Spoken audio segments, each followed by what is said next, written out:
Ladies and gentlemen, the distinguished author, Mr. Aldous Huxley. Brave New World is a fantastic parable about the dehumanization of human beings. In the negative utopia described in my story, man has been subordinated to his own inventions. Science, technology, social organization, these things have ceased to serve man. They have become his masters. Aldous Huxley's novel portrays a dystopian future under the dictatorship of a world state, where every aspect of human life is controlled, from laboratory creation to the grave. He described the story as fantasy, but later wrote, "The prophecies made in 1931 are coming true much sooner than I thought they would. The nightmare of total organization has emerged and is now awaiting us, just around the next corner."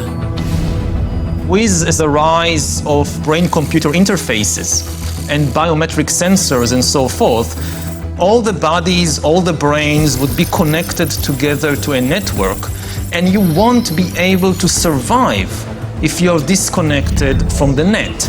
All life on Earth is going to be radically changed. It's a fusion of the physical, the digital, and the biological world. It's changing who we are.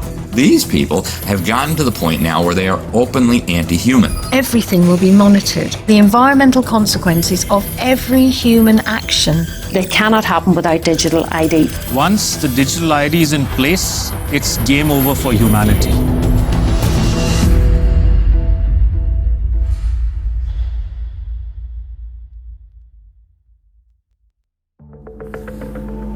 The ideology of a world dictated through science is deep-rooted. Almost a century ago, a movement was established in the United States, preaching that the population should be governed by an elite of selected experts, scientists and academics, rather than democratically elected politicians. They called it technocracy. These engineers and scientists from Columbia University promoted what they thought was going to be the replacement for capitalism and free enterprise. It's not going to be a price-based economic system. It's going to be based on resources and energy, control over energy. They thought that science was the answer for everything. They didn't have any spiritual bone at all. You know, they were very mechanistic in their thinking. The definition was clear. Technocracy is the science of social engineering, the scientific operation of the entire social mechanism to produce and distribute goods and services to the entire population. The movement was short-lived, but the principle never died.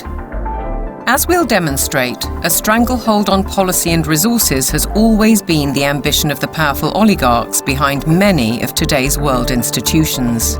It seems to me that there's a very strong drift in the direction of globalization, of the ultimate centralization of control in the hands of unelected officials at supranational organizations. The lust to control other human beings is a story as old as time. They want all of the resources of the world in their pocket. They do not want you and me to have anything. It's in writing all over the World Economic Forum's website.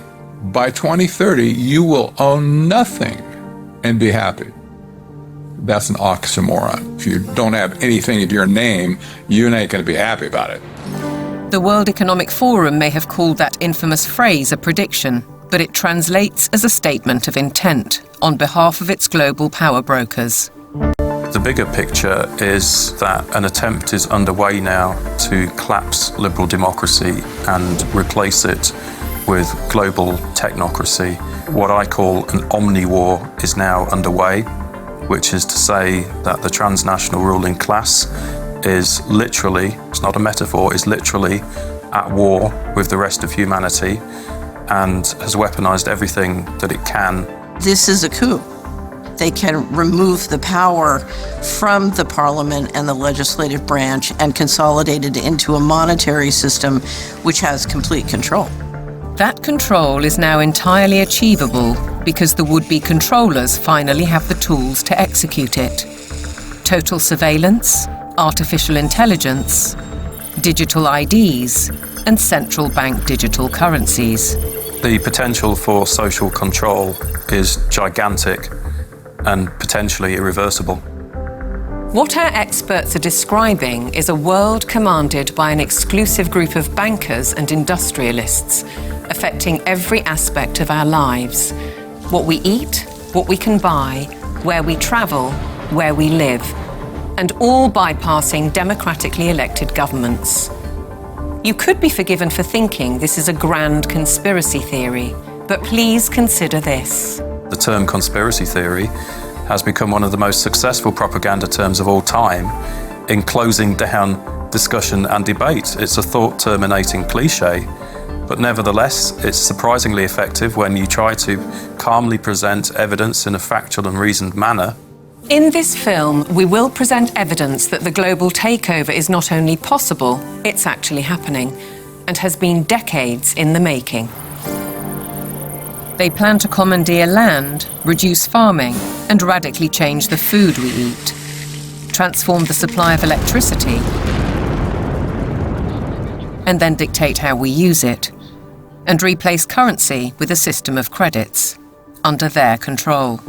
It's a classic template. To win the war, take control of food, of energy, and of money. And here's the key. All three strategies are built on the premise of a climate crisis caused by carbon dioxide, a gas that is actually vital for life on the planet.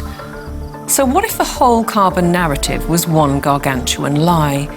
A political maneuver to establish their brave new world. A big lie is a lie which is told on such a scale that ordinary people simply would not imagine it to be possible.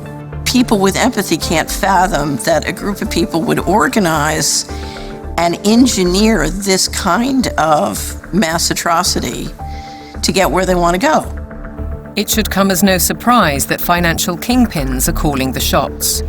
And it's certainly no conspiracy theory when banking executives spell out their intentions.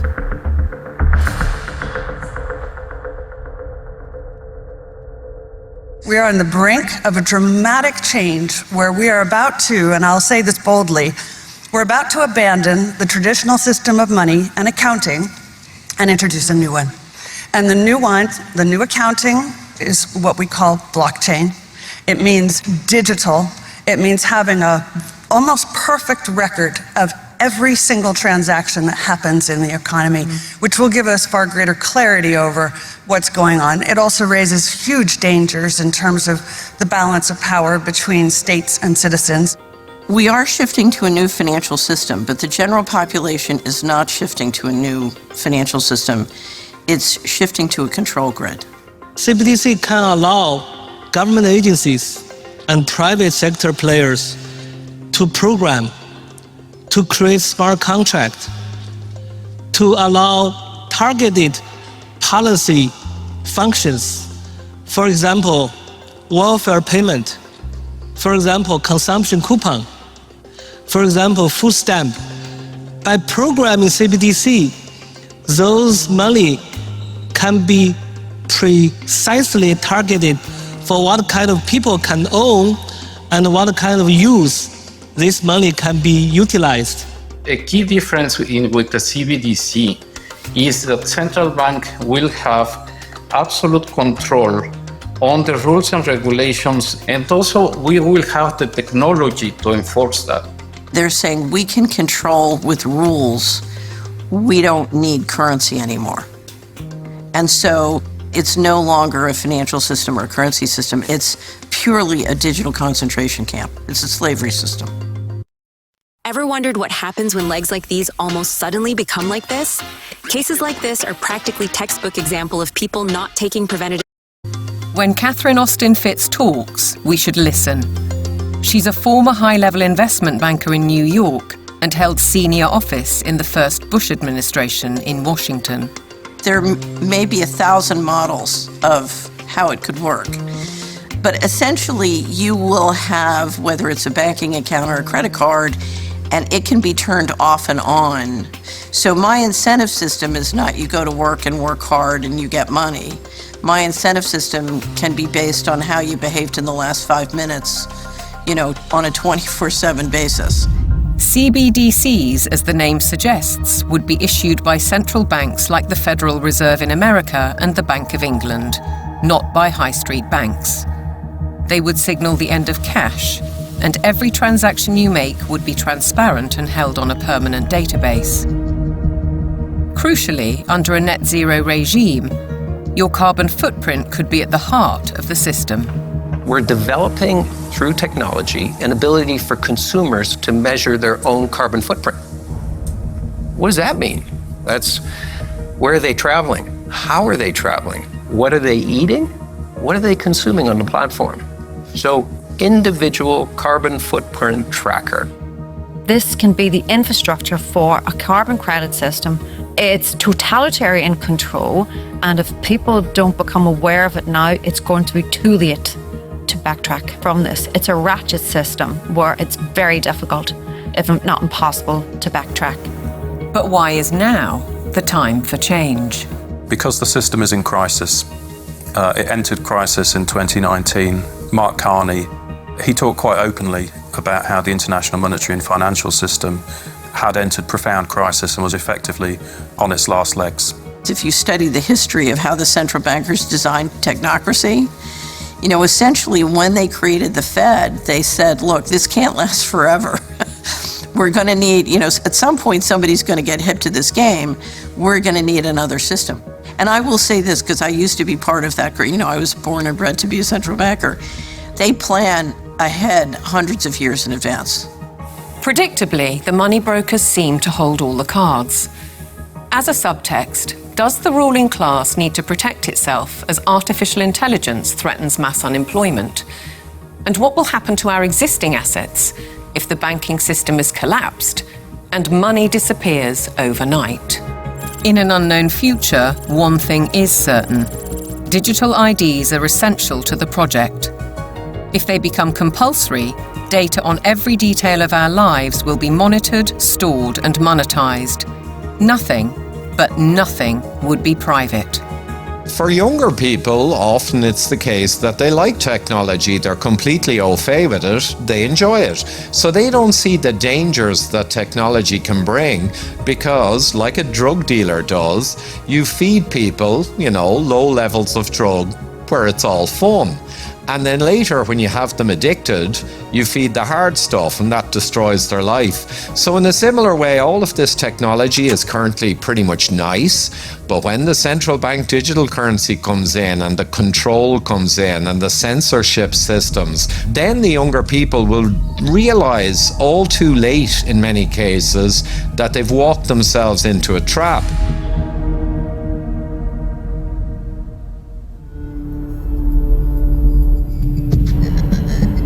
One man who knows the dangers only too well is Aman Jabi, who was at the forefront of digital development in Silicon Valley, California, for 25 years. He left when he recognized the dark side of surveillance technology, choosing instead the peace and beauty of Montana. He's an expert in facial recognition.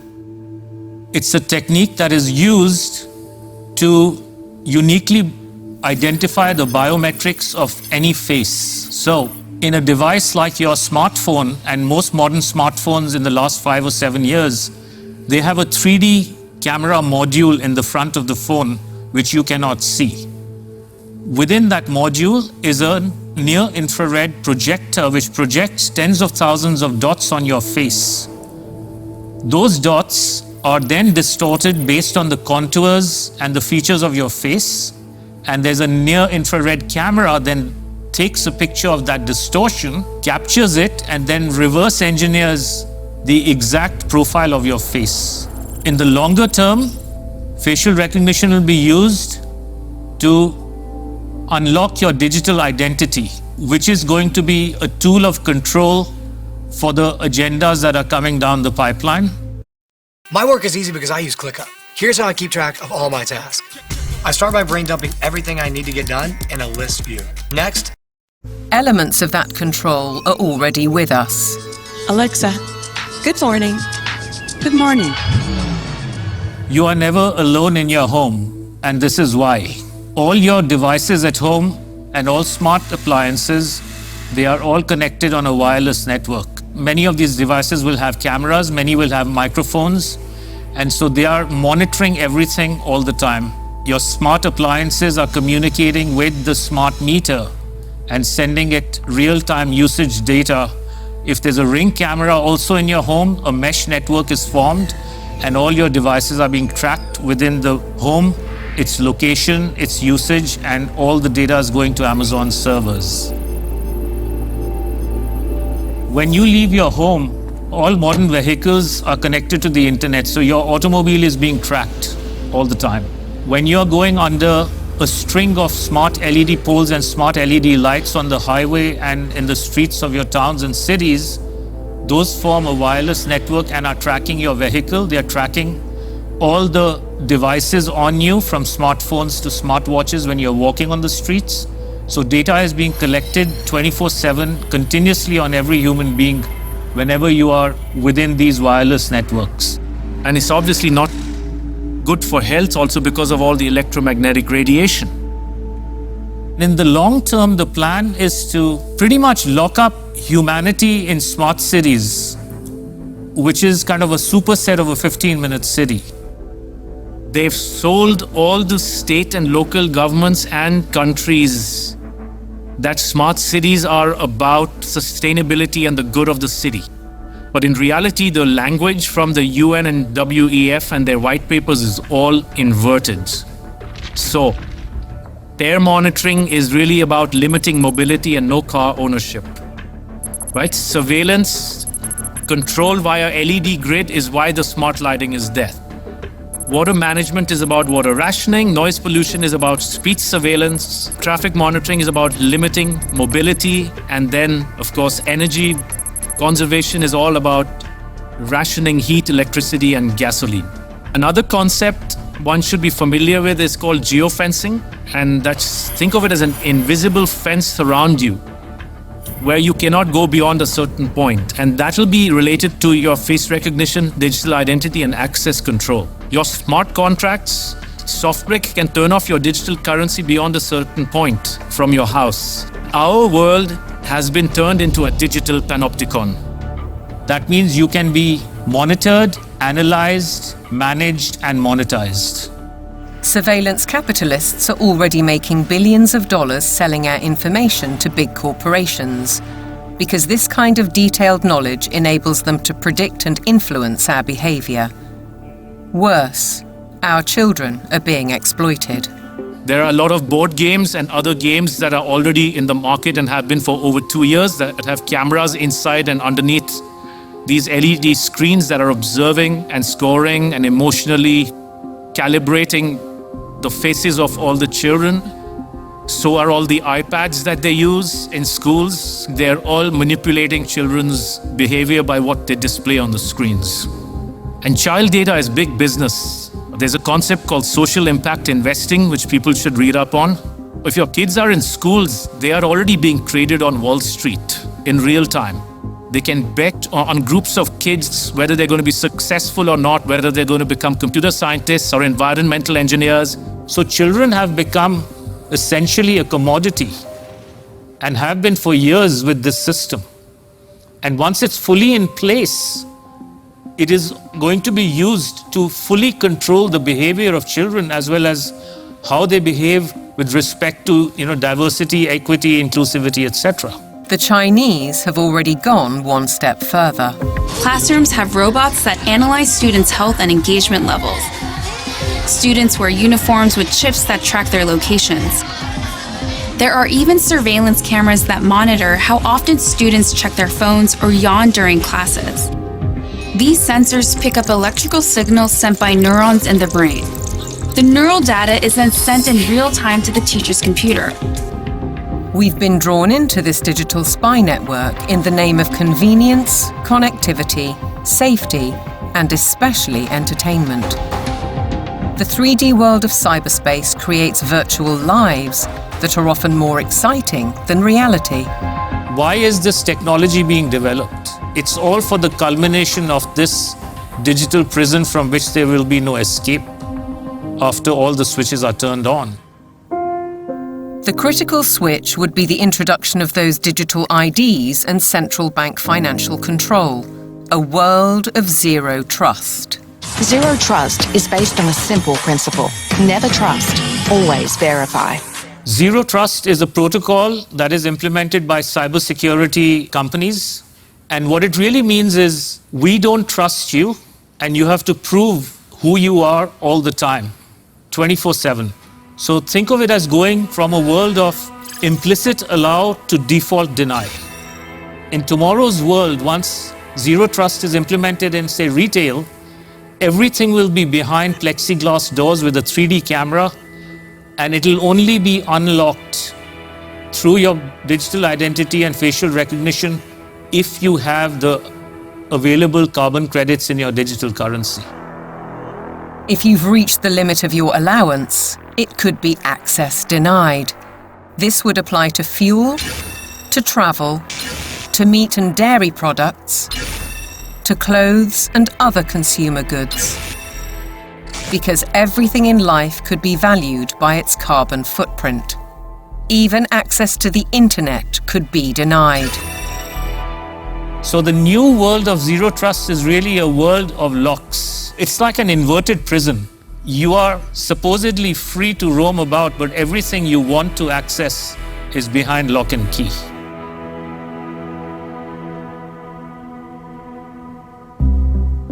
Most advances in science, including AI, bring great advantages to the world. They can enhance and improve human endeavor in almost every walk of life. But you don't have to be a scientist to see the flip side. They're constantly monitored by facial recognition cameras that are able to instantly put a face to a name. Now the Chinese are also ranked, given a mark out of a possible 950 points.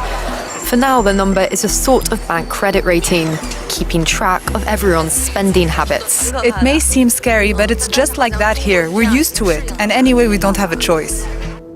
If you think this couldn't happen in the West, ask yourself why so many cameras, smart poles, and 5G networks are being installed in your neighbourhood. In London, the police are using facial recognition surveillance. Sainsbury's is already experimenting with AI. Thank you for waiting. The cabinet will now be opened.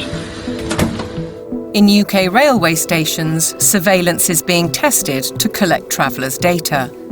And in Oxford, these barriers were installed by the council under its so-called 15-minute city plan.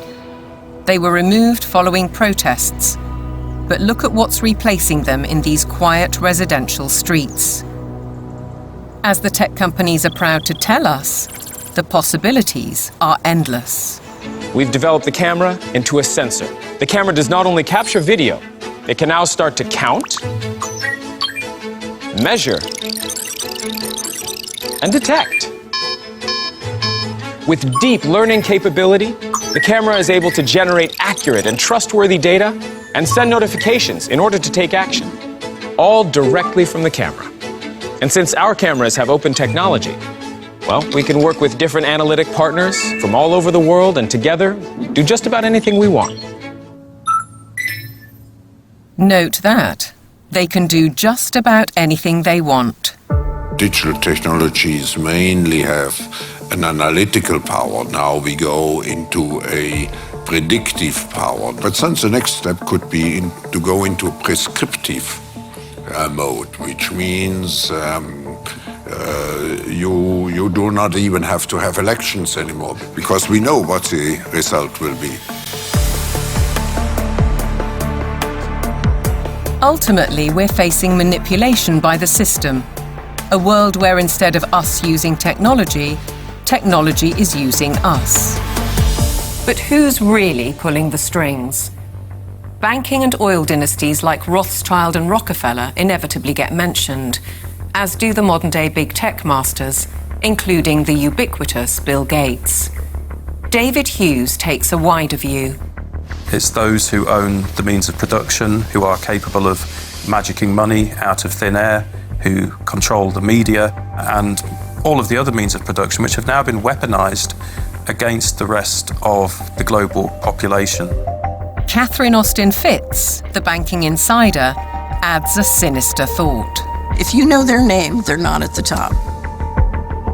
Either way, it's a story of power, money, and manipulation by a small group of people who share common interests, and a belief that the world needs top-down control for maximum efficiency. As we'll see, it could result in the destruction of the farming industry in favour of laboratory foods, and a shortage of electricity because of the race to net zero. Net zero means the impoverishment of ordinary people. It means fundamental changes to their lifestyles, and the politicians are not being honest with the people about it.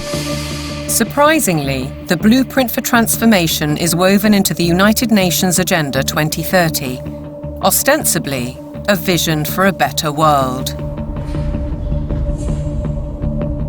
Excellencies, ladies and gentlemen, I say again that taken together, the 2030 Agenda for Sustainable Development and the Paris Climate Agreement provide humanity with a master plan for a sustainable way of life on this planet.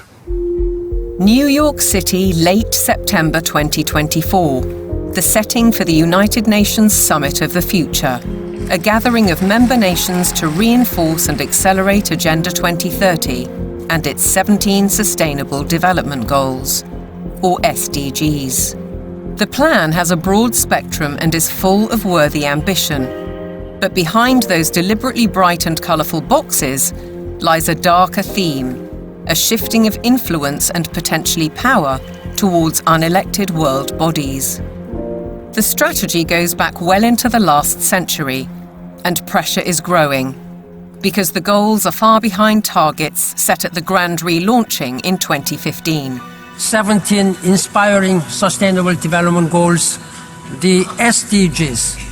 Our aim is clear, our mission is possible, and our destination is in our sights. To end poverty and hunger, address inequality, protect our planet, and build a life of dignity for all. It appears to be a noble and ambitious programme for a perfect world. And who could argue with those aspirations? But critics insist the goals are not what they seem.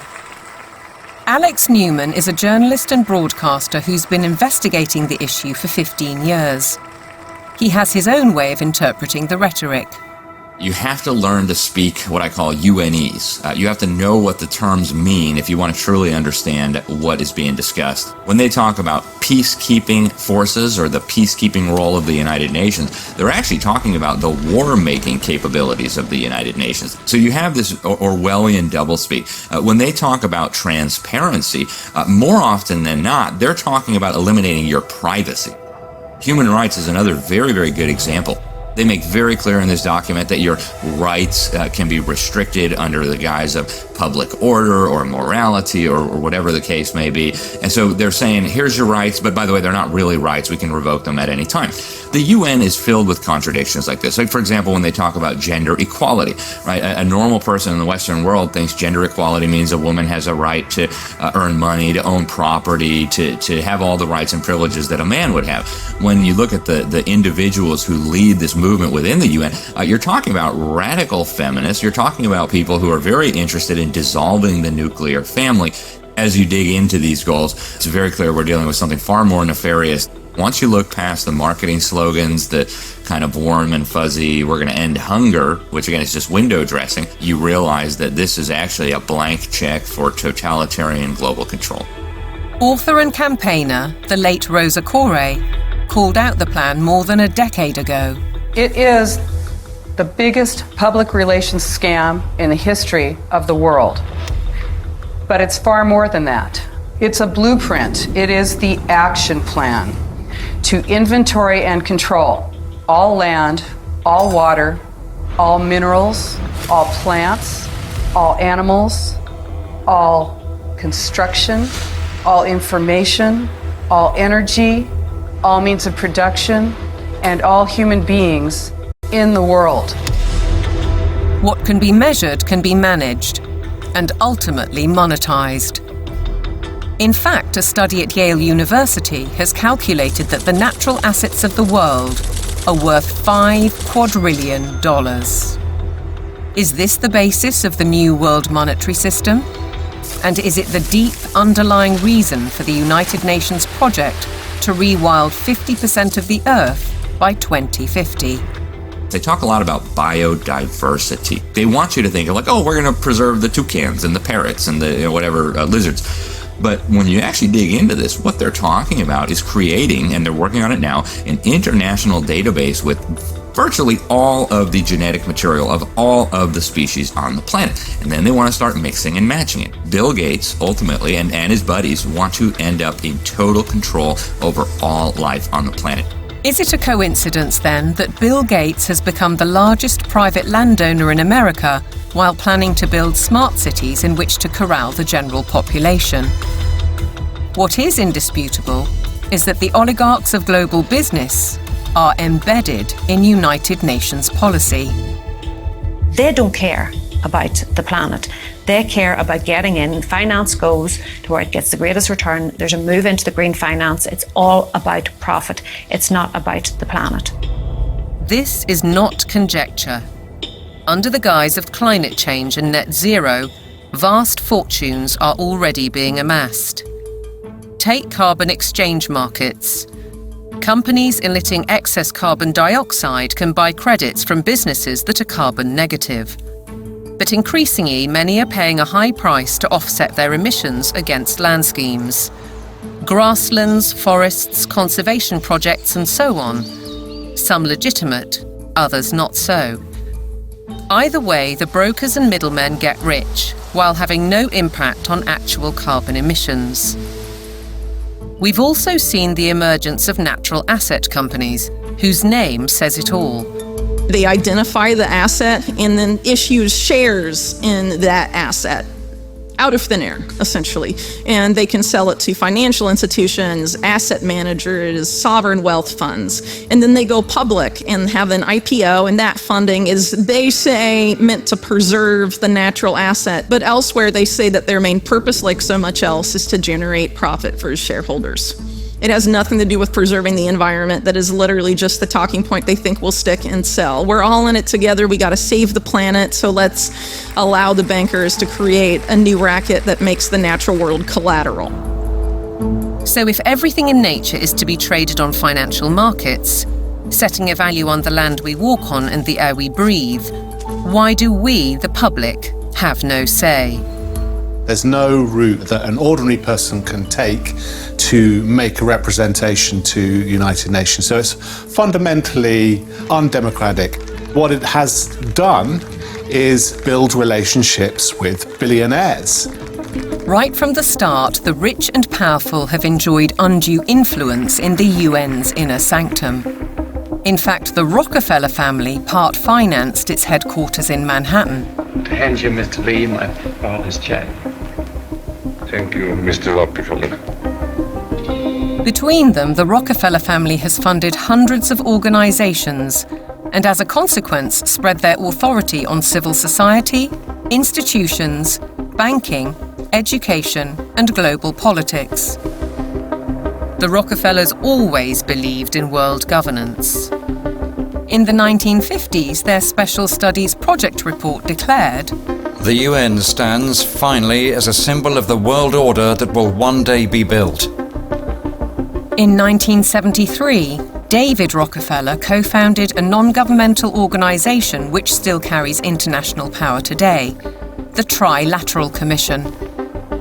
Its stated objectives revived technocracy and in turn planted the seeds of the UN's Sustainable Development Agenda. They said at the time that they were going to create a new international economic order. It was all over the literature. The goal of the new international economic order was not to get richer in the sense of money. They knew even back then that eventually the fiat currency system of the world was going to disintegrate. So the goal became to actually capture the physical resources of the world. All wealth historically has come out of the ground. They wanted to take away everything that they could possibly take away from the nation states of the world and from private individuals of the world and stuff it into the global common trust where they would administrate it and they would be the ones getting licenses for the resources to turn around and make stuff. The financial kingpins have long seen themselves as masters of the universe, manipulating global affairs through institutions like the International Monetary Fund and the World Bank. Is Agenda 2030 the defining act for complete control? And how significant was the global response to COVID-19? As the world builds back from COVID-19, we have a once-in-a-lifetime opportunity to make investments that will strengthen the economy and improve public health, and fight climate change for generations to come. One might ask why the UN needs a multi-billionaire finance and media player as a special envoy, or why Mark Carney, the former governor of the Bank of England, who called for a new global monetary system, is the UN's special envoy for climate action and finance. And then there's Larry Fink, the boss of BlackRock, the world's largest asset management company. He's a board member of the World Economic Forum, and as we'll see, has driven the UN's goals through investment strategies for the past 20 years. All three are principles of the Glasgow Financial Alliance for Net Zero. All my life, I thought your feet were just for walking. I realized my mistake when I visited Japan. It's thanks to some of the weirdest foot health tips that are A partnership with the UN. With the green economy worth trillions to corporations and investors alike, it's hard not to see a conflict of interests. Are the bankers raising money to achieve United Nations goals? Or are the goals a Trojan horse to change the world's financial control systems? Now consider the events at Jackson Hole, Wyoming in August 2019, only 3 months before the COVID outbreak. It's when Mark Carney delivered his call for change and BlackRock proposed a new financial mechanism, Going Direct, which in principle allows central banks to channel capital direct to large corporations. So the central bankers got together in 2019, the G7 central bankers, and voted on the Going Direct Reset. And the Going Direct Reset, of which the COVID operation was part of it, has done a phenomenally excellent job of massively consolidating capital into central control. If you look at the COVID operation from a financial standpoint, it was absolutely clear that it was one way you balance the books. It worked. The major corporations like Amazon and others were allowed to continue business. Meanwhile, other businesses, particularly small and medium-sized entities, were deemed to be, quote, inessential. Many of them were put out of business. And so what we saw was a global wealth transfer of a reported $3.3 trillion from the working classes and the middle classes to this kind of super rich billionaire brigade. The people who ran the operation made an absolute fortune. It was economically, as a taking, it was a huge taking. And that included billions of pounds of taxpayers' money going to pharmaceutical firms for so-called vaccines. Whatever the truth around COVID, Dr. Hughes says the response deployed dangerous elements of social control, what he calls weaponized deception. We see techniques of shock and awe being applied through the lockdowns, techniques of isolation, making reality seem strange and threatening. All of this helps to de-pattern the mind. These are all well-known military tactics. Look them in the eyes and tell them you're doing all you can to stop the spread of COVID-19. Stay home, protect the NHS, save lives. These are, in fact, very nasty and very vicious techniques which were deployed against the public of multiple countries at once.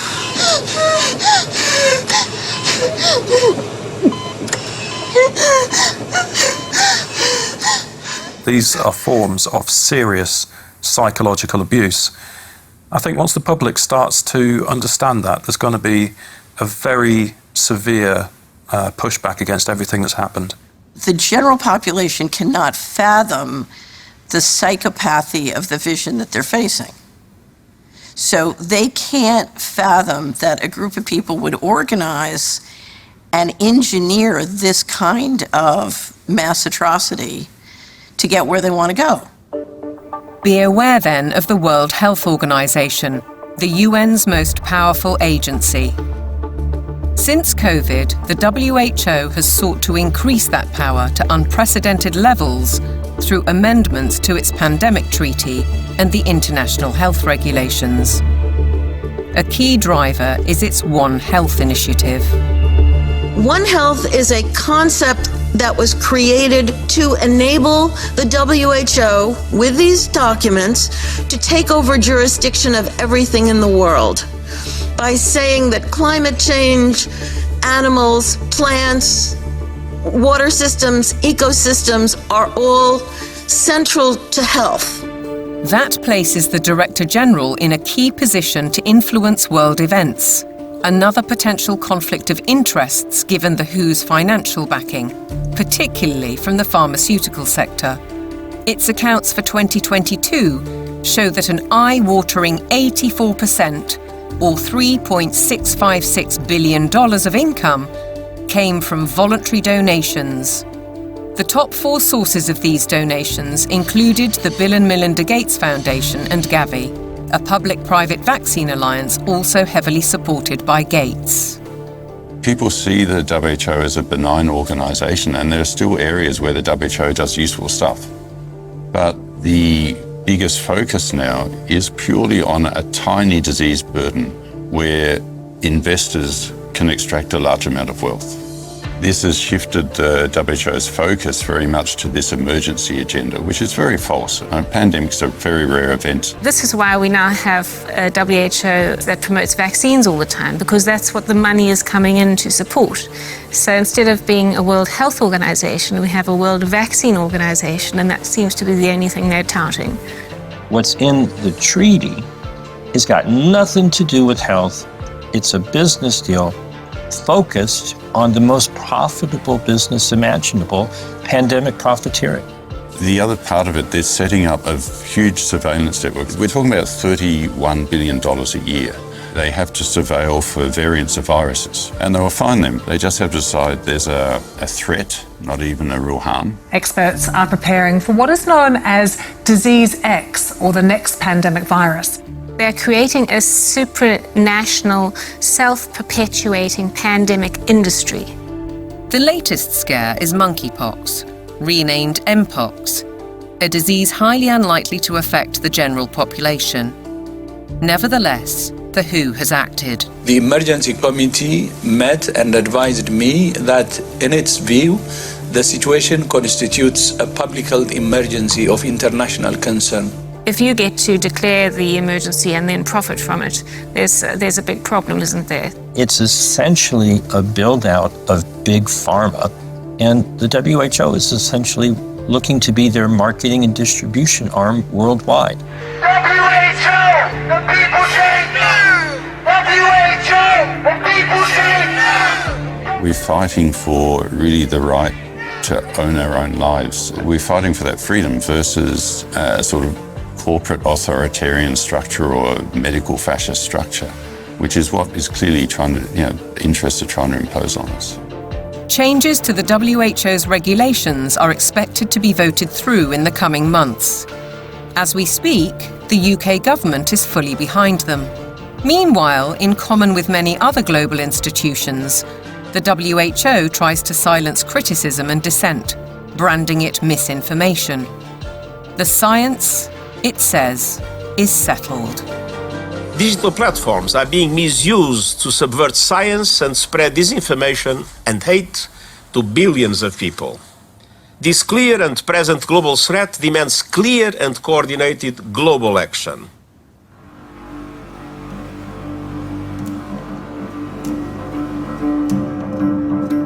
I have a little rule of thumb for diagnosing a centralization scam.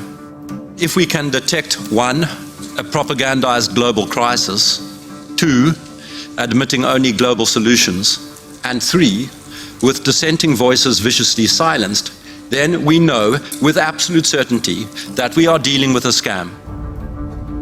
Control, dictate, eliminate debate, the hallmarks of a totalitarian regime. And nowhere is the cold ambition of corporate dominance more evident than with the World Economic Forum.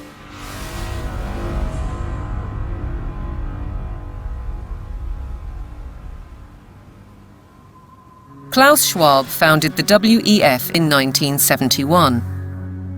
His mentor was Henry Kissinger, statesman, political shaper, and close confidant of the Rockefellers.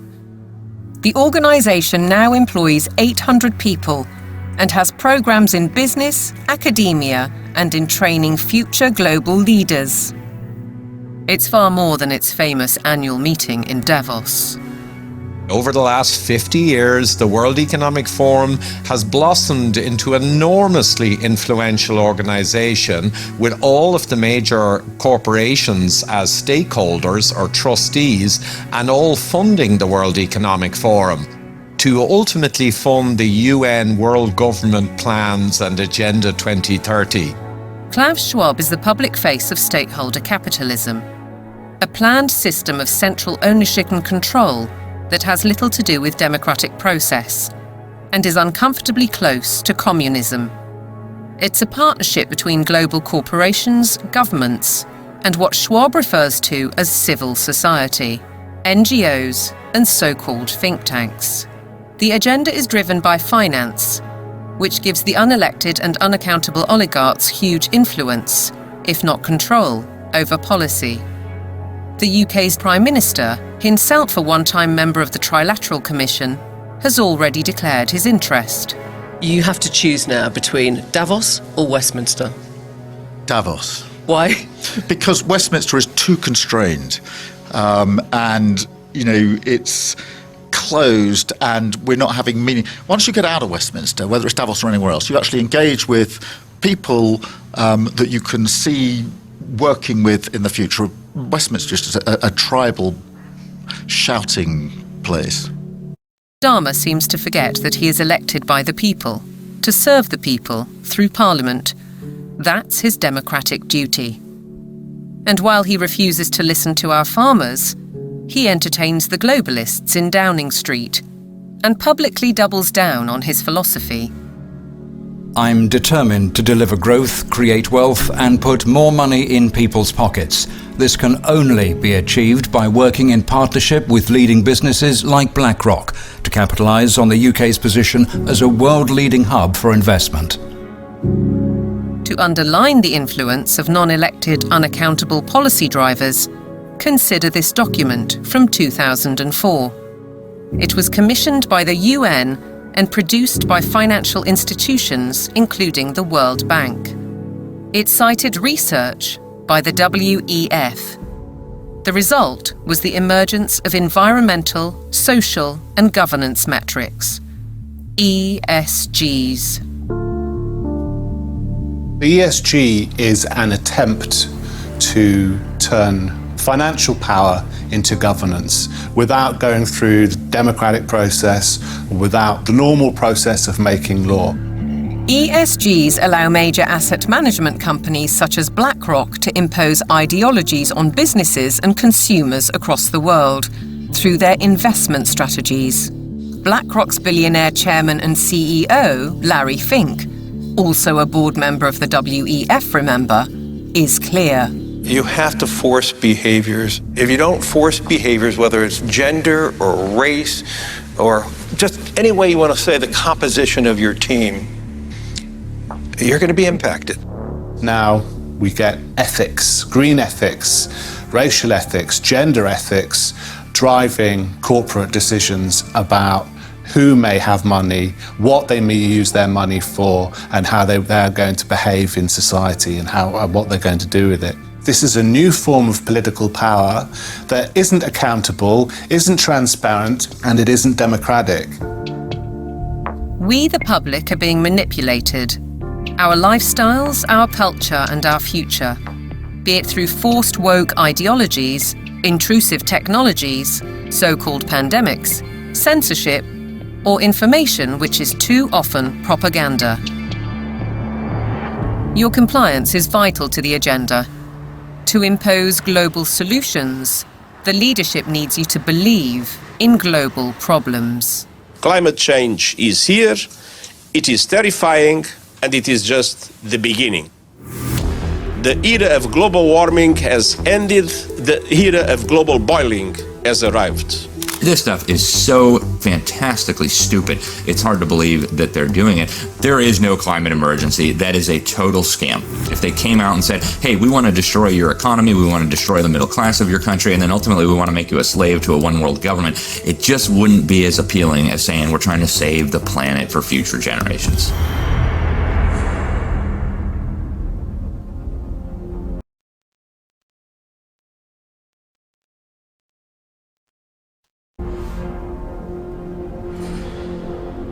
...2024, with the hottest day on record and the hottest months on record, this is almost certain to be the hottest year on record.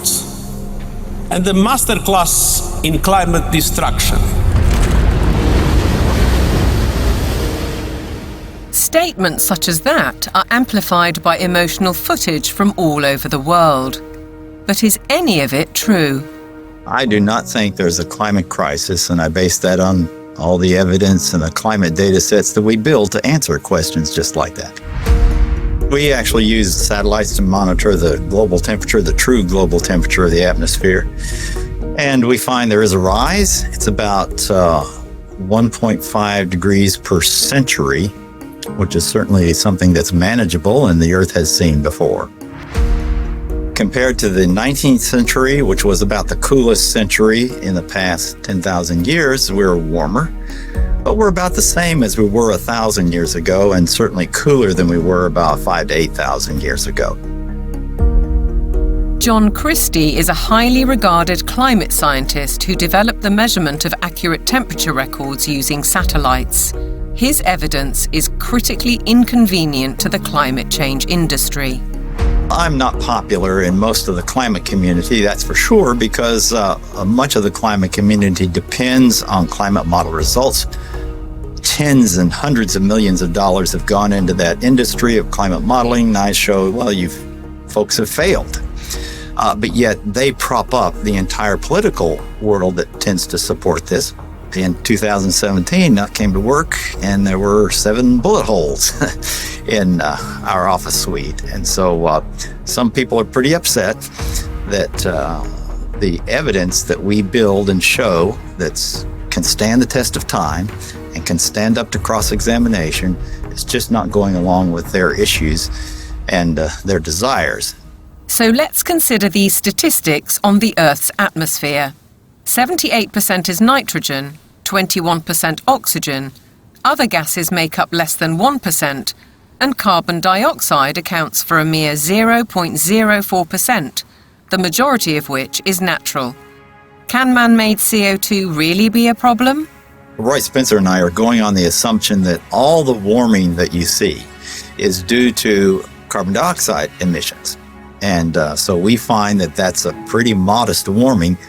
But see, that's a big assumption. Mother Nature is able to warm up the planet without extra CO2. And so we are just saying the worst case scenario is this warming of about 1.5 degrees.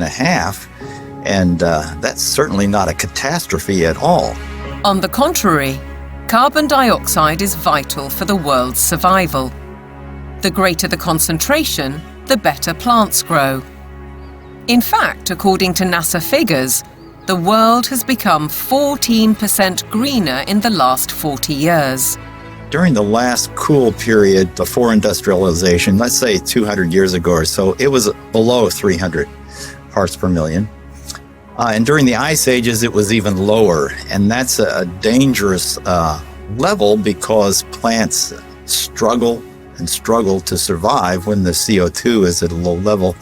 And so the biosphere becomes less diverse and less available to support the animal life. So low CO2 is not good for the planet as a whole. Where is the logic then behind the UK's decision to spend £22 billion on facilities to capture carbon. The greatest controversy of all revolves around readings from ice cores. CO2 levels can be measured in bubbles of air trapped in ice thousands of years ago. By aligning this to temperatures, scientists have argued that carbon dioxide is the cause of global warming. However, closer inspection leads to the opposite conclusion. Once the temperature starts to rise, you will see the carbon dioxide rise about 500 to 1,000 years after. So the CO2 actually lags the temperature changes. But what of the extreme weather events, which are increasing and driven by climate change, according to everyone from the top of the United Nations down? Professor Christie says there is no data to support those claims. And what we find is that virtually every one of these claims is false. The extremes are not increasing. Hurricanes are not increasing in intensity or frequency. Same with tornadoes or thunderstorms or floods or droughts. It's just going along like it always has with the natural variability. Why aren't we looking at the surface data sets that are constantly adjusted upwards? Why aren't we looking at the 40.3 record at Conisbee, which the Met Office is very proud of, on July the 19th in 2022? And when we did a freedom of information request at the Daily Sceptic, we found that there were 3 Typhoon jets landing on a runway next to the measuring device, because Conisbee, as they call it, is actually RAF Conisbee. It's a military airport. The temperature lasted for 60 seconds. Sticking a thermometer up the backside of a jet aircraft is not probably scientifically the best place that you can sort of determine temperature measurement, particularly when you then morph it into a global database, which the Met Office has, and then tell dear old Antonio Gutierrez that the globe is boiling. The whole thing is junk. How we came to the point where we think that we're going to prevent bad weather from happening by eliminating fossil fuels is just about the most nonsensical, illogical thing that I can imagine. And the whole world is caught up in this nonsense. So how did the carbon story take hold? Meet the man who invented climate change, according to The Telegraph. His name? Maurice Strong, an oil tycoon, a Rockefeller associate, and a man with an extraordinary talent for moving between high finance, politics, and the United Nations. Strong was a member of the highly influential Club of Rome, an institution formed in 1968 at a Rockefeller property on Lake Como in Italy. A group of scientists, academics, and industrialists discussed what they saw as an urgent crisis: the impact of human activity on the planet. I don't think we can sustain current growth trends much beyond, say, the lives of children who are being born today. To prove the thesis, they commissioned computer modeling at the Massachusetts Institute of Technology. This research laid the foundations for an agenda that's persisted for over 50 years. Cut use of autos, use less electric power, have fewer children, limit growth. All of this was fueling this ideology that there's too many people on the planet, there's not enough resources, and that something has to be done. The natural world in which man lives and on which he depends is indeed deteriorating, is being destroyed in many instances at a rate that is accelerating and that can only continue to accelerate unless we begin to control the activities that are having this destructive impact. In 1975, the Club of Rome published a second report, Mankind at the Turning Point. The lead quotation was telling. The world has cancer, and the cancer is man. The report concluded, the solution of these crises can be developed only in a global context with full and explicit recognition of the emerging world system, a new world economic order, and a global resources allocation system. In other words, technocracy. Top-down control of everything, including populations. But if that was the solution, a worldwide problem was required. Climate change provided the answer, as admitted in a later Club of Rome document. This is the quote from page 115. In searching for a new enemy to unite us, we came up with the idea that pollution, the threat of global warming, water shortages, famine, and the like would fit the bill. All these dangers are caused by human intervention, and it is only through changed attitudes and behaviour that they can be overcome. The real enemy, then, is humanity itself.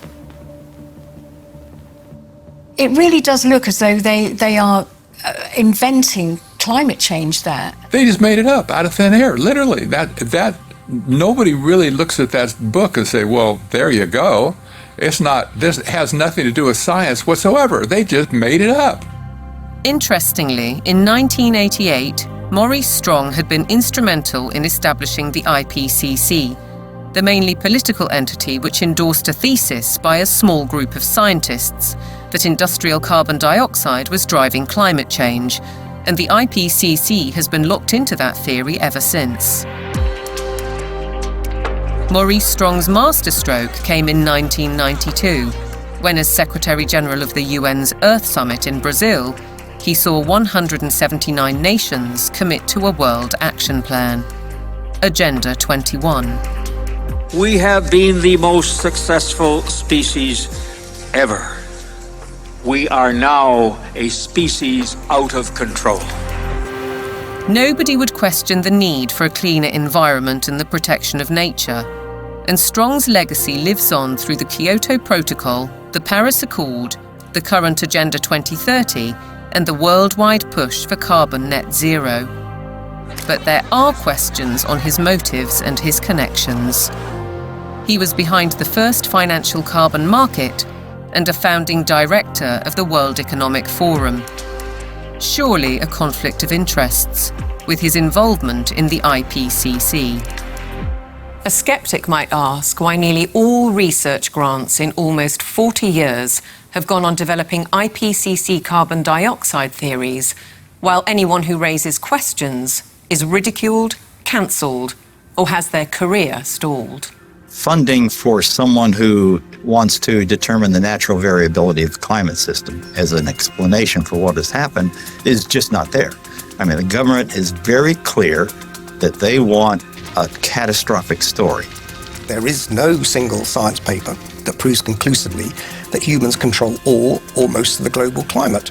If there was, you wouldn't hear the last of it. Instead, we get this call to authority to the IPCC, the United Nations Panel on Climate Change. Many more scientists and academics are speaking out against the IPCC.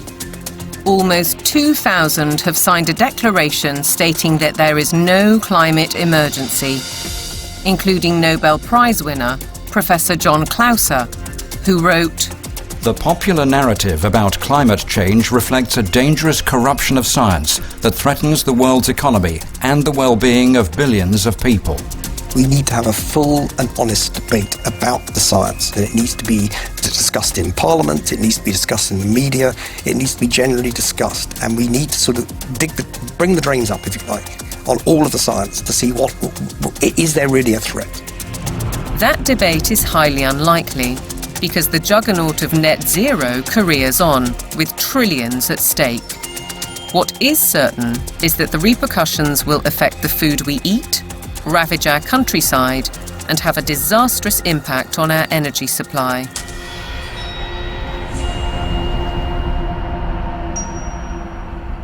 If you cannot set a credible course for net zero, with 2025 and 2030 targets covering all your operations, you should not be in business. Well, net zero is insanity. It's pure insanity. I mean, the idea that you can remove 85% of the world's energy, which comes from hydrocarbons, within less than 30 years and replace it with the sunbeams and the breezes. It shows a complete lack of economics, societal effect. It shows a simple lack of the progress that we've made over 300 years. Nevertheless, net zero is enshrined in UK law, with the government passing the Climate Change Act in 2008. A 100% reduction in emissions by 2050 from 1990 levels was included later in a strategy document. But experts argue that the policy is fatally flawed. Europe's mad dash towards net zero is effectively economic suicide. Politicians are purposely impoverishing ordinary people, purposely deindustrializing Europe, where companies are forced to move to countries where they have access to cheap energy, whether it's the US who frack and therefore have cheap gas, or whether it's to China, which is still predominantly producing from non-renewable, especially coal. It is literal economic suicide. China continues to open new coal-fired power stations to drive the factories that manufacture wind turbines and solar panels, which are then sold to the West. As a result, China emits almost 30% of global greenhouse gases, while the UK is responsible for less than 1%. In essence, carbon emissions are merely transferred to another part of the planet. And while China gets richer, UK households face a bleak and expensive future. What it will effectively do is price ordinary people out of having access to electricity at a time they want and a price they can afford. The core problem is that neither the infrastructure nor the technology exist to provide a constant supply of electricity. The proportion of time that solar actually generates electricity is actually 9% in the UK. That means that for 90% of the time, solar doesn't generate the average amount of electricity that its capacity can generate. For onshore wind, it's about 20 to 40%, and for offshore wind, it's about 30 to 50%. So that means, by definition, you will always have periods of time when renewables aren't producing electricity, but there is demand for electricity. As we'll hear, the net result is that supply will be rationed. Reality, though, seems not to concern the activists.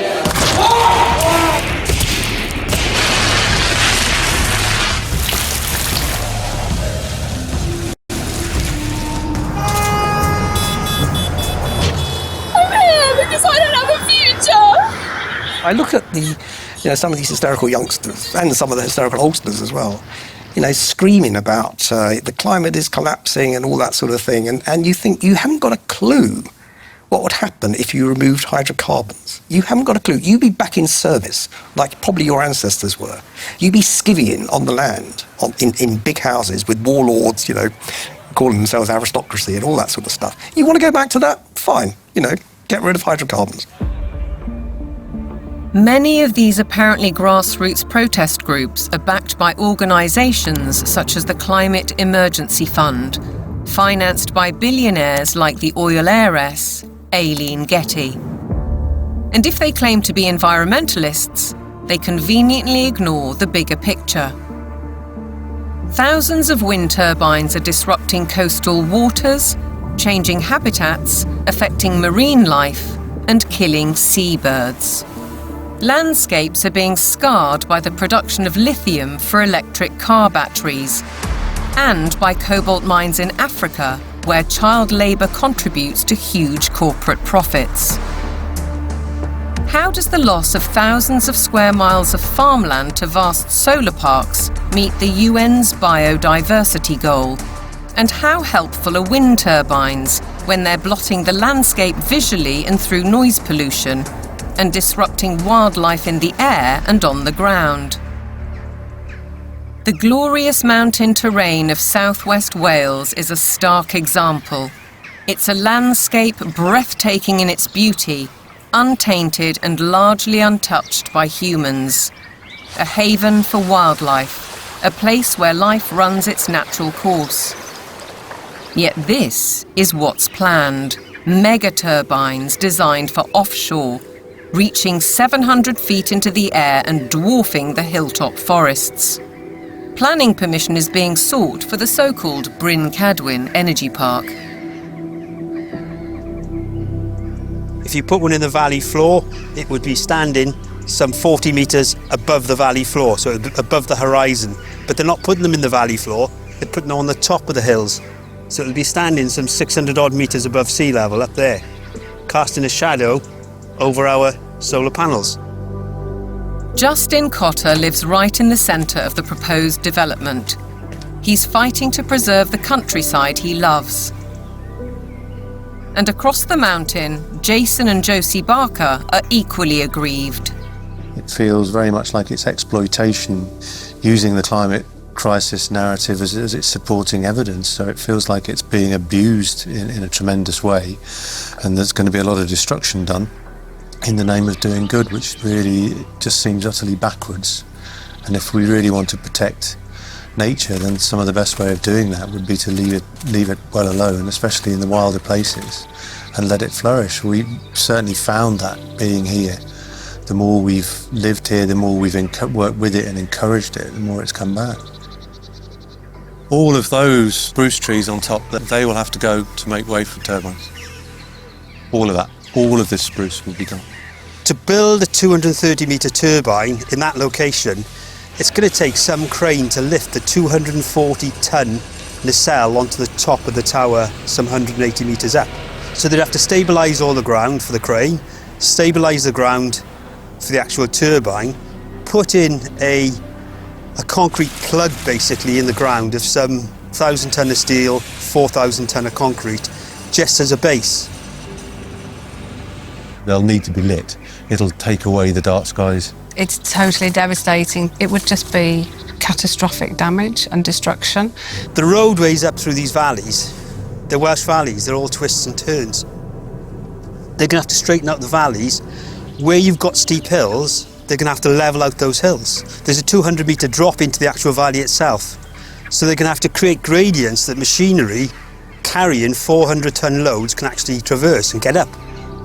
The locals argue that there are much better ways of creating clean energy, such as solar panels on industrial sites.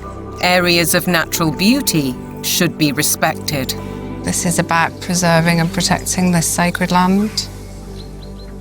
We need to speak up and protect the environment. It's just a tremendous amount of damage in the name of saving the planet. It does make you ask the question of what is it we're actually saving if we're paving it over. It doesn't make any sense at all in my head.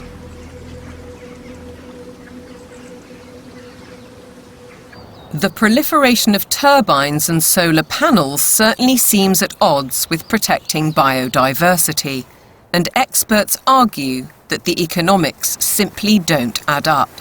If we are going to go on to full net zero, we not only have to change our electrical system, but we have to change the other 66% or more of the rest of our energy needs as well. So we need to triple the amount of renewables just to cover our present electricity generation. And then we need to triple again to cover all of the other usages like, transport, space heating, and industry. So it's almost a tenfold increase in the amount of renewable energy that we're producing. Ralph Ellis has analysed 3 government reports and says all have grossly underestimated costs. 2 of the reports ignore the need for that crucial backup when the wind doesn't blow and the sun doesn't shine. At present, this is the only such site, Dinorwig in Wales. But going by the government's own figures, Ellis says the equivalent of 2,000 Dinorwigs would be required. The overall cost would run into trillions of pounds. It's an energy fantasy because none of this has been thought through. Battery plants are one alternative to back up the national grid, like this one already constructed in Australia. But again, they offer limited supply. We're facing a situation where, if fossil fuels are eliminated, it will be impossible to maintain a constant supply of electricity. You can't instantly put on new supply, so what you have to do is control demand. And to be honest, they're quite open with this. If you look at the National Grid's latest paper on this, they talk about demand management. And the system is, electricity will only be available at a price you can afford when the wind is blowing and when the sun is shining. And when the wind isn't blowing and the sun isn't shining and the 1 or 2 hours of battery storage have been used up, the way they will reduce demand is by simply increasing the price of electricity so that demand falls to the available level of supply. Part of the control that the government has, or part of the means by which it can manage the demand, is through the use of smart meters. Effectively, smart meters allow them to do minute-by-minute pricing which means that as the intermittent renewable production goes up and down, they can effectively change the price at which you can use electricity. So essentially it's going back to pre-industrial age where the weather determines our lifestyles and our energy use. A government-sponsored report from the UK Fires Organisation agrees that targets will not be met and therefore electricity usage will have to be cut. They say we'll have a quarter of the power by 2050, and they say there'll be no travel, there'll be no meat or no beef lamb, there will be restrictions on clothing, and we will live in mud huts. And it's not an exaggeration, they use the word earth. The United Nations use the word bamboo, impacted earth, soil detritus. This is what they're writing. But what of the claim that renewable energy will be cheaper? Not so, says Derek Bertelsen. We can also look at the accounts of these renewable energy companies. And what we see if we look at those is that the cost of production is considerably higher than the market price of electricity. And therefore, without these subsidies, these renewable companies would go bust. Ironically, the anticipated reduction in supply comes at a time when demand is about to skyrocket, with the explosion of surveillance systems and artificial intelligence. BlackRock's Larry Fink predicts that by 2030, data centers will use 30 times more power than a single city. Where's that power going to come from? Are we going to take it off the grid? What does it mean for elevated energy prices for everybody else if it's that? I think it's going to represent some huge societal questions that we have not addressed. The negative side, forget about the use of it, but just the generation of it is massive power. If the race to net zero will affect our energy, it could also have a devastating effect on our food, as global policies and the march of corporations accelerate.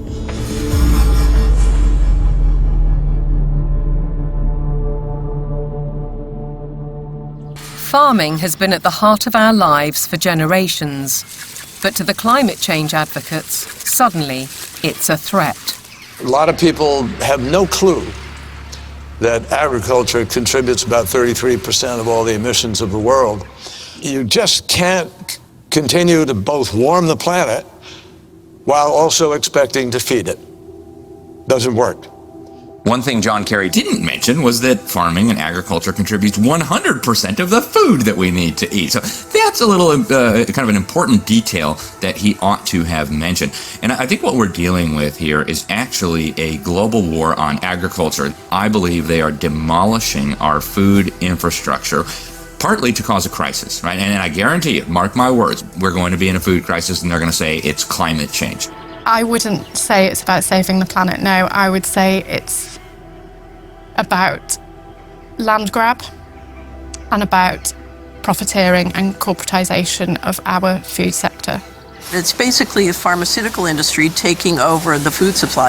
If I can switch everybody from real food to pharma food, then 100% of the agriculture industry can go through my publicly traded stocks, and I have complete control. So the idea is we get rid of farmers, we kill any naturally grown food, and we engineer food in manufacturing plants and laboratories. But I assure you that those guys are not eating this. Bill Gates is one of the familiar corporate faces, and he's investing heavily in the food revolution under the guise of avoiding climate disaster. Cows alone account for about 6% of global emissions. So we need to change cows. And while he talks up the perceived problem, Gates is pouring money into the supposed solution: artificial meat and genetically modified crops. Crucially, anything that is invented or altered can be patented. The core of his agenda is he wants to do in agriculture and pharmaceuticals, by the way, what he did in the computer world. True power, massive, incalculable wealth comes from owning intellectual property and then monopolizing it. They want to make it so that every single organism that is used for food is ultimately under their control, either through the 3D printing or through this genetic manipulation. So we're moving now very rapidly toward this totally centralized food system where a tiny handful of corporate interests in bed with totalitarian government will dominate the food supply so that there is only a giant public-private partnership with total control of all food, all energy, and I believe water will be next. While the global machinations continue, thousands of farmers fear for their livelihoods. And the new UK government's first budget has multiplied those fears. By reducing relief on inheritance tax, they're penalising those who would want to pass their farms to sons or daughters. The National Farmers Union described it as a disastrous budget for family farms that would snatch away the next generation's ability to carry on producing British food and see farmers forced to sell land to pay the tax. For Kelly Seaton, concern goes well beyond her family farm in Cheshire. It makes me feel incredibly sad that the dairy and meat industry is so vilified. You will never find anything as nutritionally complete as milk and meat. The food that is going to replace milk, meat, and all of the other products that we produce in this country is going to be very nutritionally lacking.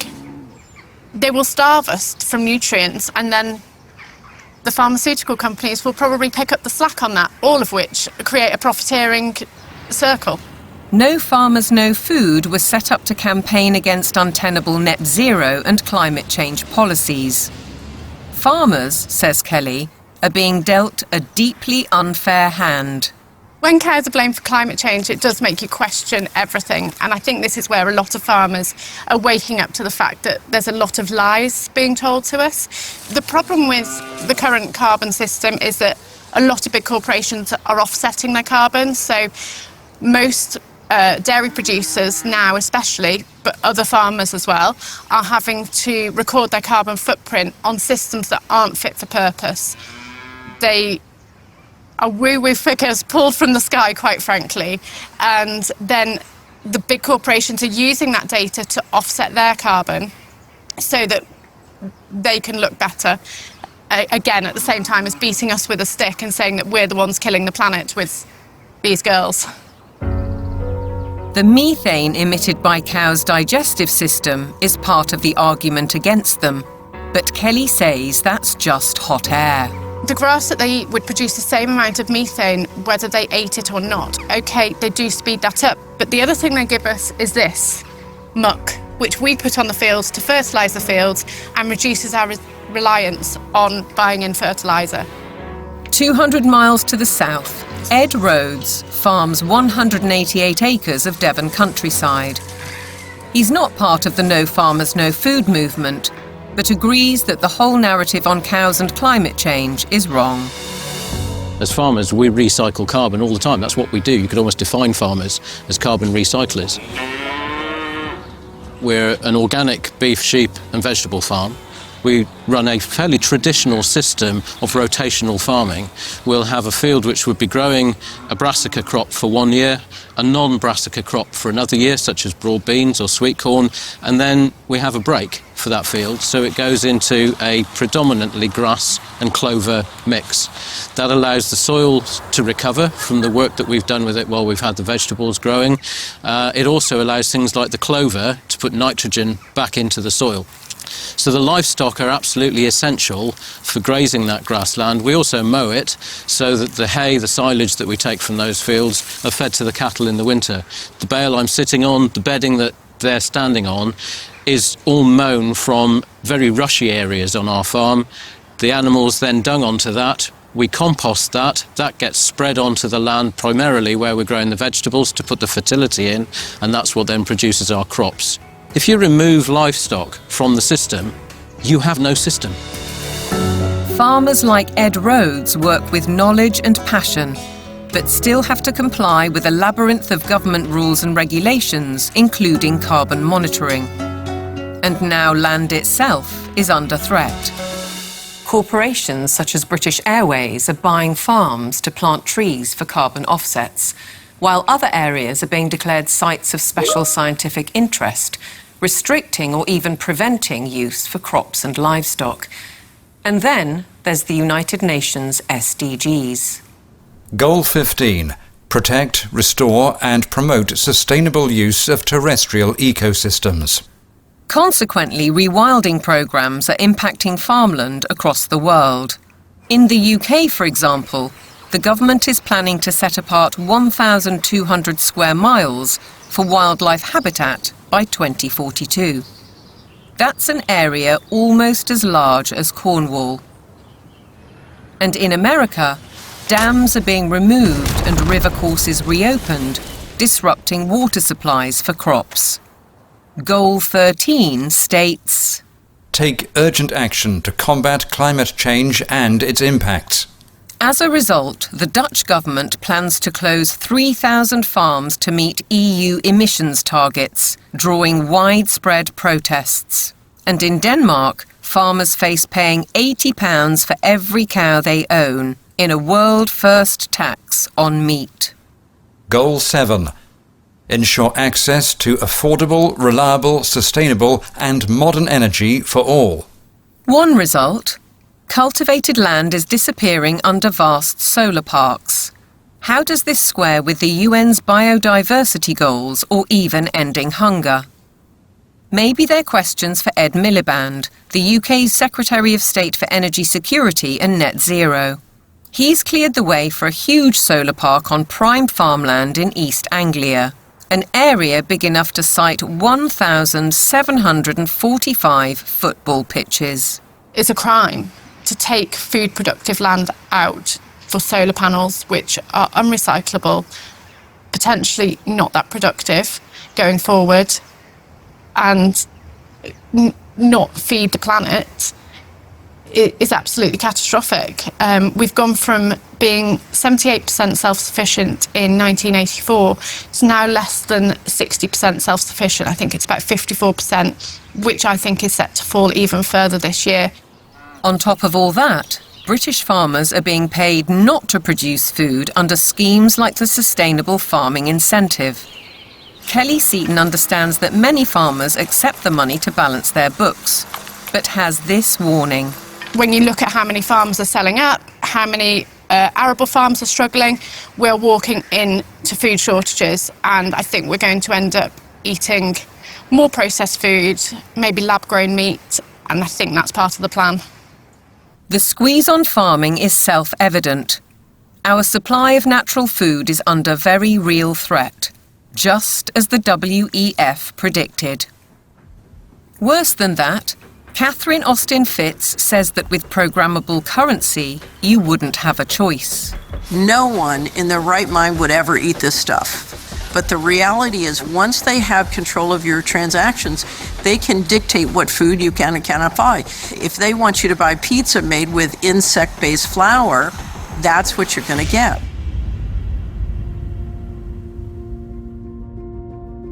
There's an energy crisis. Even though there is an abundance of energy, there's a food crisis, even though there's plenty of food to feed the world.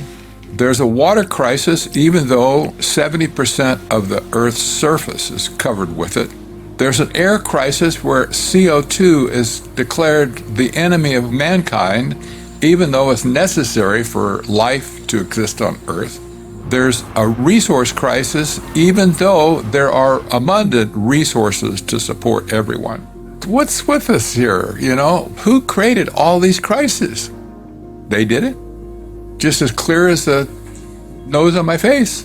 It's all been a sham. All the essential things of life, they've been declared to be scarce, because things that are scarce you can control.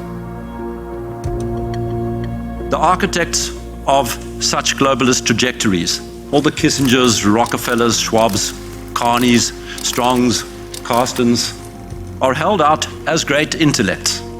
But they are nothing of the sort. We know, both in theory and in practice, that centralization causes nothing but misery, because it destroys the mechanisms of error correction, leading to doubling down on flawed policies. And yet the creed of global dominance continues apace. Through the WHO's so-called Pandemic Agreement, its One Health Initiative, and ultimately the United Nations Agenda 2030. From medical diktats to gender and racial politics to climate change, The indoctrination runs deep.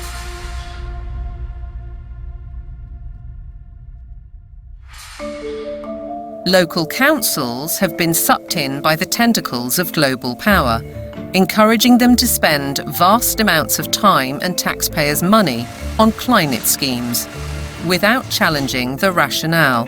Local councils have taken these actions because they are part of or lobbied by a network of green organisations throughout the United Kingdom. For example, UK 100, there's also C40 Cities, and there's the Global Covenant of Mayors. And these organisations require local authorities to sign pledges that say they're going to ban cars from streets, we're going to make people vegetarian, and we're going to restrict certain forms of trade faster than is required by national government. They've been able to do this because democratic engagement at the local level is so weak. The voters' decisions are completely outweighed by the influence of the green blob, essentially. One organisation, Climate Emergency UK, has introduced scorecards, a league table to compare the progress of councils. It brings both pressure and opportunity. Environmentalism creates the idea that a local councillor is a planet saver. And of course, there are organisations that, like the UK 100, that are going to flatter people in that position. They're going to indulge those people and say how important they are, whereas most of the rest of the public are going to probably see them and say, what the hell are you doing? Ben Pyle emphasises that such organisations are not grassroots initiatives.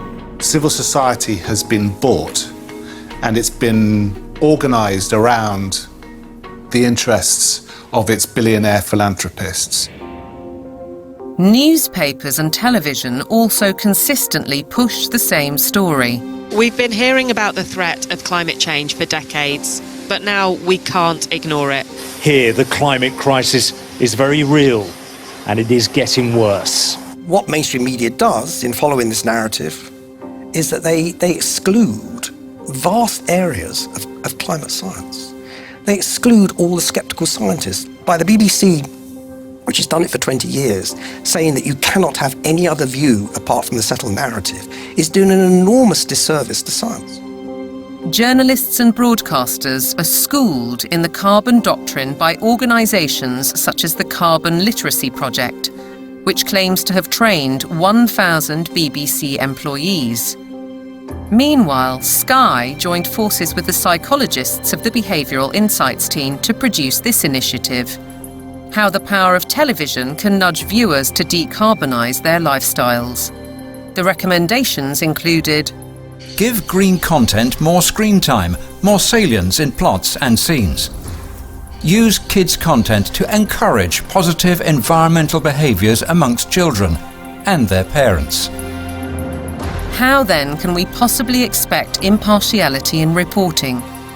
Rather, we're served with propaganda, statements that nobody seems willing or able to question. It is unequivocal that human activities are responsible for climate change. I can take current media, and almost any climate story I can write, I think, a very effective counter. It's like shooting fish in a barrel. This is endemic to a media that is ill-informed and has an agenda. The agenda is to promote alarm and induce governments to decarbonize. There's an organization called Covering Climate Now, which is a nonprofit membership organization. Their mission is to promote the narrative. They will not allow anything to be broadcast or written that is counter to the narrative. Among the 500 plus media partners on the Covering Climate Now website are Reuters, Bloomberg, ABC, CBS, MSNBC, NBC, Channel 4 News, The Guardian, The Daily Mirror and The Lancet, as well as several British universities. Funders of Covering Climate Now have included the Rockefeller Family Fund, the Rockefeller Family and Associates, and the One Earth Fund. It's true that the mainstream media only report one side of the story and that most of them are in the pocket of the powerful people who are trying to implement these changes. I don't question that at all. But it's also true that people are listening to them less and less and reading them less and less. We see independent media people with much larger audiences than mainstream papers. And I think that phenomenon will gather pace now. That rise in independent voices has seen institutions like the UN, the WEF, big tech companies and broadcasters like the BBC wage war on what they call mis, dis and malinformation. They don't appreciate views they can't control.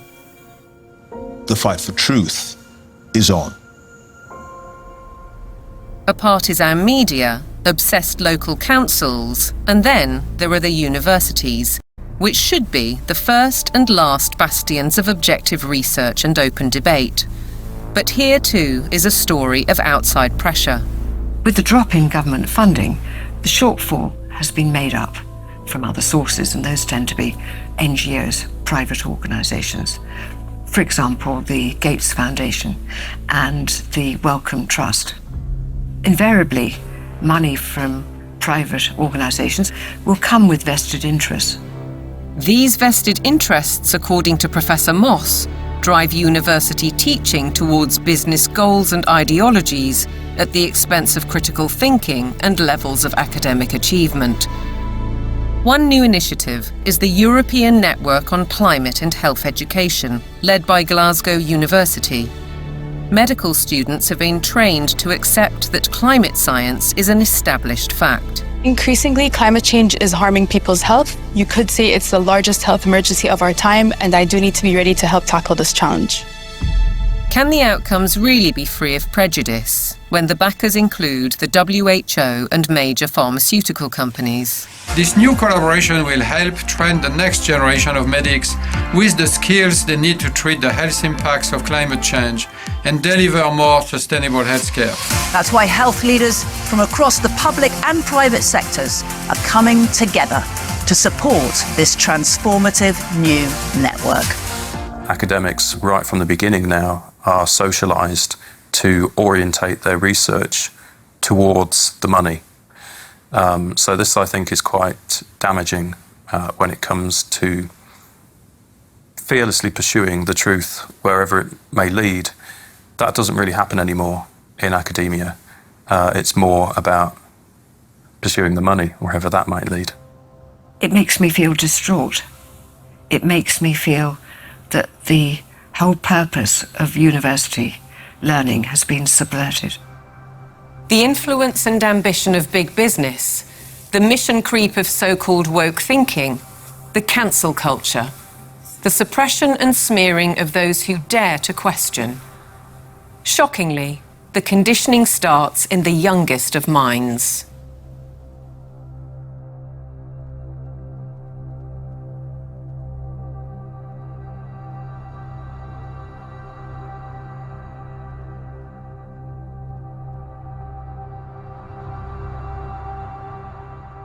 All aboard for global goals!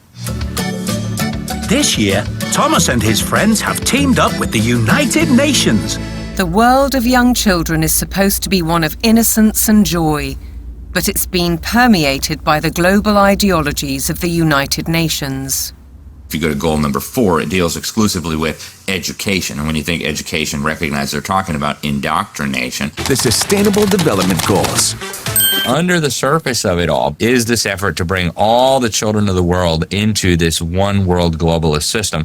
And what's so remarkable about this to me is that it's not even hidden anymore. Take part in the global movement to save our world from being destroyed. How will you fight climate change? Try meat-free meals. Reduce your electricity use. Give your clothes a second chance. We died! It's kind of your fault! Watch what eggs do to your brain. Take a look at these 2 brain scans. They both look young. And you can never ignore Greta. The eyes of all future generations are upon you. And if you choose to fail us, I say we will never forgive you. I don't want you to be hopeful.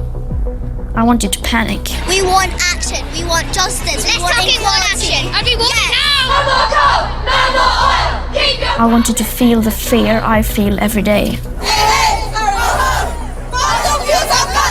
I want you to act as if the house was on fire, because it is.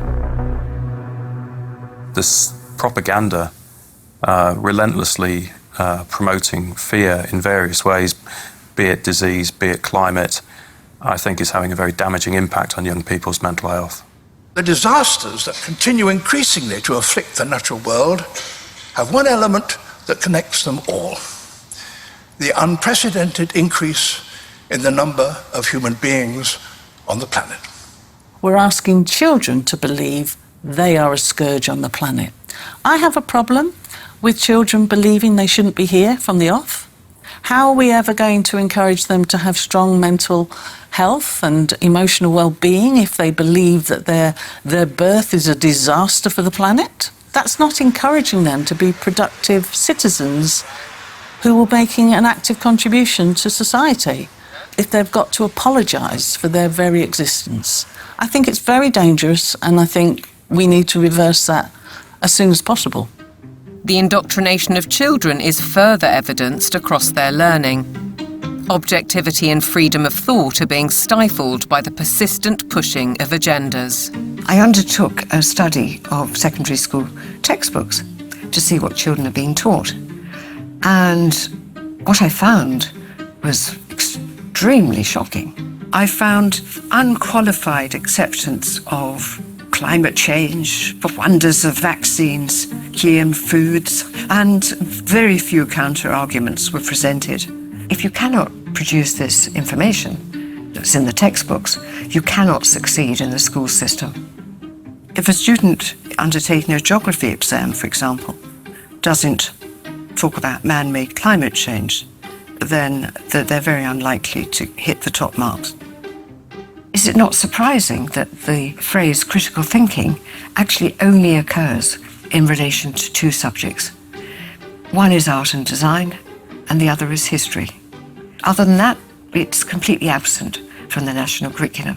If we have a dumbed-down syllabus, we're actually stunting children's brain capacity and brain potential.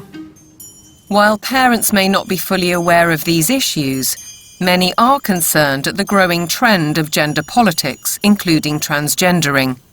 One former head teacher says his local authority advised teachers not to use the words boy or girl for fear of misgendering anyone.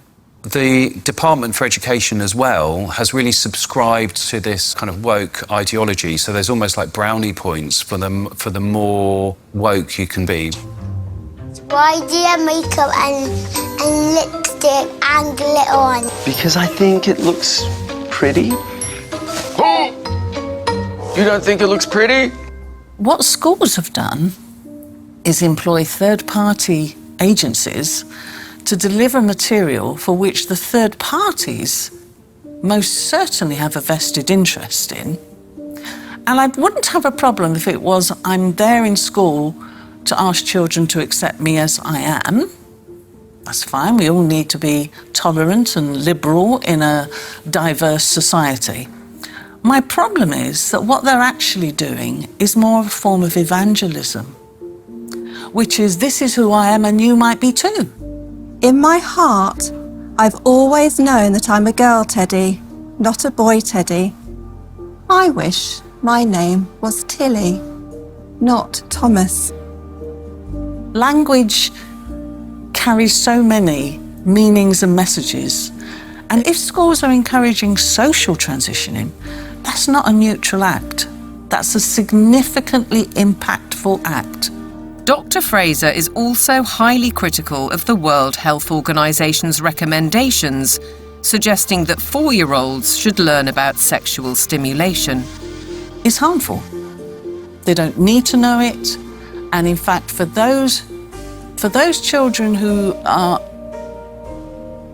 perhaps victims of adult abusers, how will they ever know the difference between what is happening within the home if they're encouraged to also explore that part of themselves within a school curriculum. What do we do with an organisation like the United Nations or the World Health Organization if we take our orders from them about what is suitable education for our child? How do we say, no, we're not doing that, we want a change? Teachers are sent on courses to embrace the diversity dogmas, and many buy into them. But Fairclough says that those who don't keep quiet for fear of reprisals.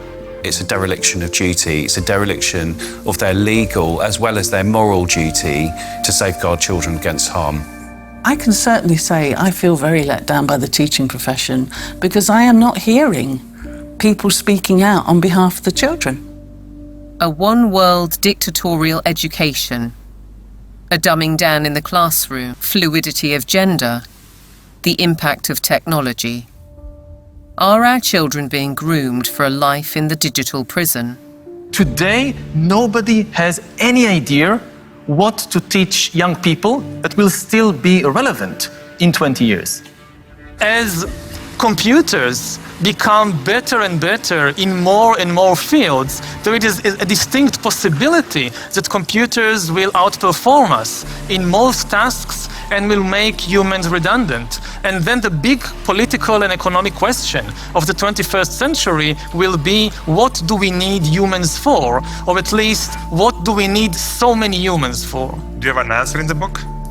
At present, the best guess we have is keep them happy with drugs and computer games. But this doesn't sound like a very appealing future. A chilling forecast, and one which echoes Brave New World, in which the oligarchs did indeed provide drugs and entertainment so that people learned to love their enslavement. Yet there are even darker clouds on the horizon, the spectre of transhumanism.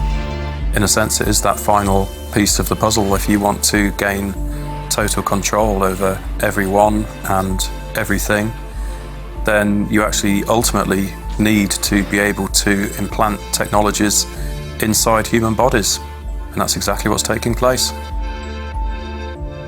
Artificial intelligence, the metaverse, near space technologies, and I could go on and on. Synthetic biology. Our life in 10 years from now will be completely different, very much affected, and who masters those technologies in some way will be the master of the world. These modern technocrats seem wedded to science and technology at the expense of our human spirit and ingenuity. They aspire to a data-driven world which is robotic and predictable in every sense, with no room for creativity or individual choice. But if the goal is, and always was, population reduction, maybe they're right on track. We feel too afraid to have kids because we feel that we're heading towards civilization breakdown. People under the age of 35 are more likely to report climate change as a reason not to have children.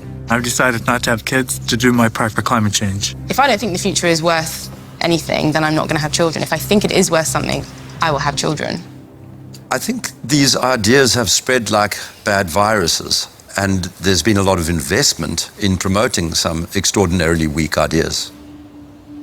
Sitting at the top of all of these very bad ideas is one giant one, which we can call anti-humanism.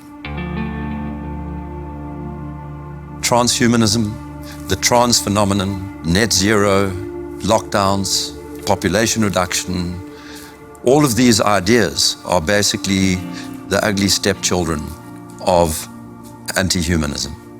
They are, as I read it, essentially two competing ideas in the world at the moment. One is that humans are the best feature of the observable universe, the only creatures capable of creative thought and generativity and of creating explanations for how reality works, that humans ought to be revered and ought to be cherished, that we should plan for their flourishing, that we should be planning for the flourishing of as many people as possible, that human agency ought to be respected, that civil liberties ought to be respected, and that the imposition of top-down, one-size-fits-all policies on humanity is completely incompatible with that kind of worldview. set up against them are people who regard humans as the scum on the surface of the little blue dot. People who regard humanity as some kind of blight. People who believe that the earth needs rights to protect it from these horrible humans. And I think it is a deeply sad reflection of the state of our societies that so many people live in the latter camp, but I'm definitely not one of them.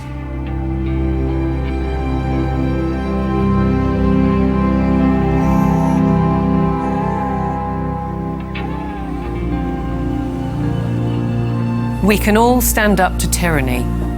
We can and must fight for the things that truly matter.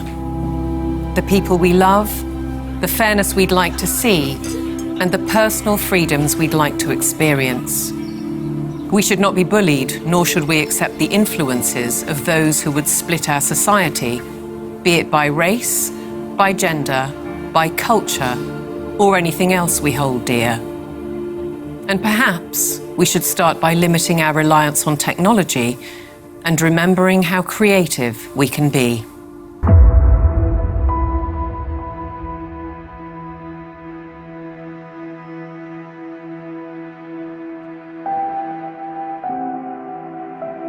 Once you've seen it, you can't unsee it. You can't go backwards.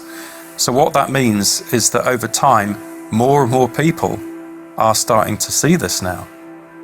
The powers that be have no choice but to keep pushing forward for their global technocracy. They're the ones who are attempting the controlled demolition of liberal democracy. They have only one route they can go, and they are tobogganing towards disaster. On the other side, we the people have no choice but to fight back against all of this. I don't expect that we're going to just be able to tell the truth indefinitely without consequences, but we must continue to do it. We must, for the sake of our children, for the sake of humanity, for the sake of generations yet unborn. We have no option but to stand against this evil. If you look at where this thing is going, I'm not going there, okay? And whether God takes me out or the leadership takes me out, I don't care. I'm not going there. And the only way we cannot go there is if we can find a better pathway. And the only way we're going to find a better pathway is with transparency.